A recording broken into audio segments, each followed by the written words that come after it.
بات یہ ہے کہ حق کو قبول وہی کرتے ہیں جو سنتے بھی ہیں، اور مردوں کو تو اللہ قیامت ہی کو اٹھائے گا، پھر اسی کی طرف لوٹ کر جائیں گے۔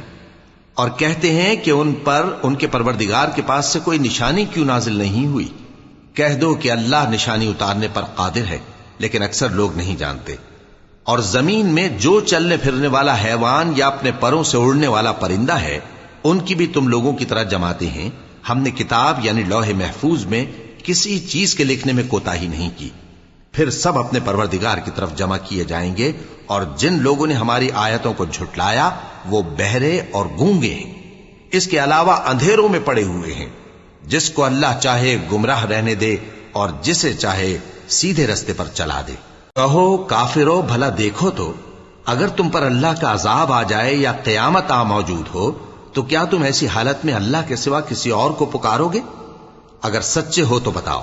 نہیں، بلکہ مصیبت کے وقت تم اسی کو پکارتے ہو، تو جس دکھ کے لیے اسے پکارتے ہو وہ اگر چاہتا ہے تو اس کو دور کر دیتا ہے، اور جن کو تم شریک بناتے ہو اس وقت انہیں بھول جاتے ہو۔ اور ہم نے تم سے پہلے بہت سی امتوں کی طرف پیغمبر بھیجے، پھر ان کی نافرمانیوں کے سبب ہم انہیں سختیوں اور تکلیفوں میں پکڑتے رہے تاکہ عاجزی کریں۔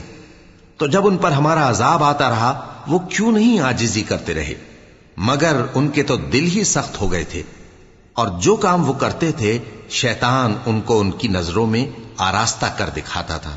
پھر جب انہوں نے اس نصیحت کو جو ان کو کی گئی تھی فراموش کر دیا تو ہم نے ان پر ہر چیز کے دروازے کھول دیے، یہاں تک کہ جب ان چیزوں سے جو ان کو دی گئی تھیں خوب خوش ہو گئے تو ہم نے ان کو ناگہاں پکڑ لیا، اور وہ اس وقت مایوس ہو کر رہ گئے۔